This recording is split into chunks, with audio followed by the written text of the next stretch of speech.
بسم اللہ الرحمن الرحیم۔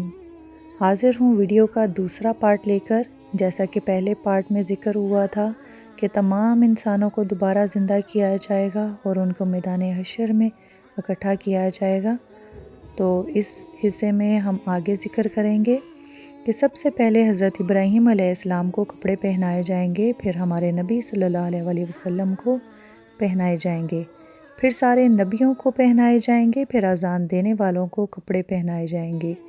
اس کے بعد اللہ تعالیٰ جس کو چاہے گا۔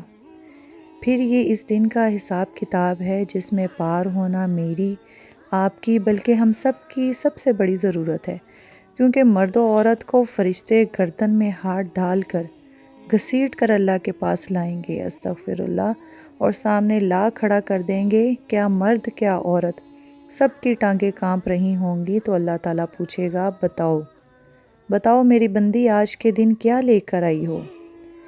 اس دن اولاد باپ سے کہے گی کہ کیا ہم نے تمہیں کہا تھا کہ ہمارے لیے رشوت لا، جھوٹ بول، جوا کھیل، سب انکاری ہو جائیں گے۔ تو باپ کہے گا میرے بچوں کو دوزخ میں ڈال دے، میری بیوی کو دوزخ میں ڈال دے اور مجھے بچا لے۔ پھر جواب آئے گا نہیں، آج کوئی کسی کا بوجھ نہیں اٹھا پائے گا، یہ سب کچھ تیرا کیا ہوا اپنا ہے اور تجھے ہی بھگتنا ہے۔ میرے بھائیوں اور بہنوں، ہم تو عام انسان ہیں۔ اس دن انبیاء بھی پکار اٹھیں گے نفسی نفسی، جب اللہ تعالیٰ کہے گا کہ دوزخ کو لاؤ۔ ترجمہ: جس دن وہ بڑا ہنگامہ آئے گا اور انسان اپنا کیا دیکھے گا، اور اس دن اللہ جہنم کو کہے گا آ جاؤ، اور وہ آئے گی۔ ترجمہ: وہ آ رہی ہوگی اور غصے سے پھٹ رہی ہوگی اور اس کی خوفناک آواز ہوگی۔ استغفر اللہ۔ میں آپ کے ساتھ ایک واقعہ شیئر کرتی ہوں کہ 3-4 دن پہلے ہمارے پڑوسیوں کے گھر میں آگ لگ گئی۔ چھوٹی سی آگ تھی جس سے 2-4 کمرے جل گئے۔ اس آگ کی آواز ایسی خوفناک تھی کہ بس، چونکہ ہماری دیوار ان کی دیوار کے بالکل ساتھ ملی ہوئی ہے، اس لیے ہم وہاں سب کھڑے ہوئے ہیں اور بے بسی سے گھر کو جلتا ہوا دیکھ رہے ہیں۔ اس تھوڑی سی آگ کی آواز اور اس کا دھواں ایسا تھا کہ اوپر والوں کو سیڑھی لگا کر ہمارے گھر میں اتارا گیا کہ نیچے اترنے کا کوئی رستہ نہ رہا۔ دھوئیں سے سارا گھر بھر گیا اور دھوئیں سے گھٹ کر مرنے کا اندیشہ ہو گیا۔ اس دن مجھے یہ آیت سمجھ میں آ رہی تھی کہ اللہ تعالیٰ فرما رہا ہے کہ کھولتا ہوا گرم پانی ہوگا اور گرم ہوائیں ہوں گی اور دھوئیں کا بادل ہوگا۔ مجھے اس دن سمجھ میں آیا کہ دھواں کتنا بڑا عذاب ہے۔ دھواں ہوا میں آکسیجن کو ختم کر دیتا ہے، جس سے سانس گھٹ جاتی ہے اور آدمی بے موت مرتا ہے۔ تو اس تھوڑی سی آگ کی آواز تھی جو سارے محلے میں جا رہی تھی، اور قیامت کے دن جہنم آ رہی ہے اور وہ غصے سے چیخ رہی ہے، اور اس کی آواز ہے جب وہ میدان حشر میں آئے گی تو چیخ مارے گی۔ وہ چیخ ایسی خوفناک ہوگی کہ اگر کسی شخص کے پاس 70 نبیوں کے برابر بھی عمل ہوگا تو کہے گا آج نہیں بخشا جاؤں گا۔ 70 نبیوں کا عمل لے کر آنے والے بھی کہیں گے ہائے مر گیا، پتہ نہیں اب کیا ہوگا۔ تو اس کی آواز سن کر ساری دنیا کے لوگ منہ کے بل گریں گے۔ اس کی 70,000 لگامیں ہوں گی، ہر لگام پر 70,000 فرشتے ہوں گے جو اسے پکڑ کر لا رہے ہوں گے۔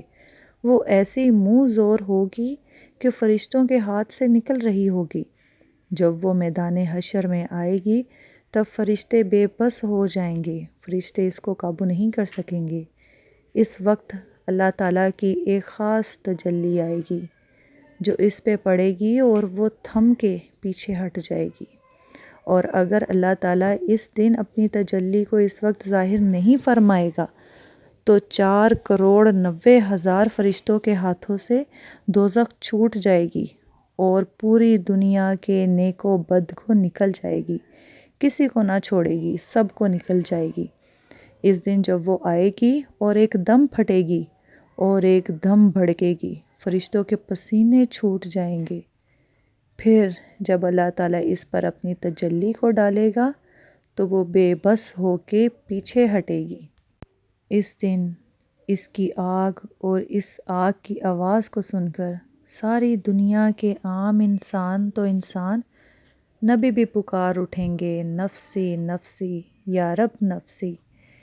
یا کیا آدم علیہ السلام، کیا نوح علیہ السلام، کیا ادریس علیہ السلام، کیا شیت علیہ السلام، کیا یعقوب علیہ السلام، کیا یوسف علیہ السلام، کیا اسحاق، کیا اسماعیل علیہ السلام، کیا ابراہیم علیہ السلام، سب کے سب کی پکار یہی ہوگی اور سب یہی کہیں گے یا رب نفسی نفسی۔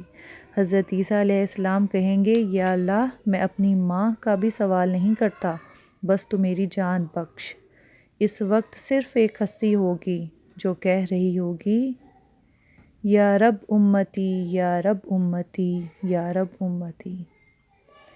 یا اللہ میری امت کو بچا لے، یا اللہ میری امت کو بچا لے۔ وہ ہستی حضرت محمد صلی اللہ علیہ وآلہ وسلم کی ہے، باقی سب اپنوں اور دوسروں کو بھول جائیں گے۔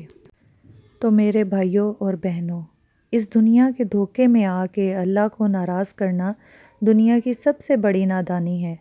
لوگوں کو خوش کرنے کے لیے اللہ کو ناراض کر دینا سب سے بڑی حماقت ہے۔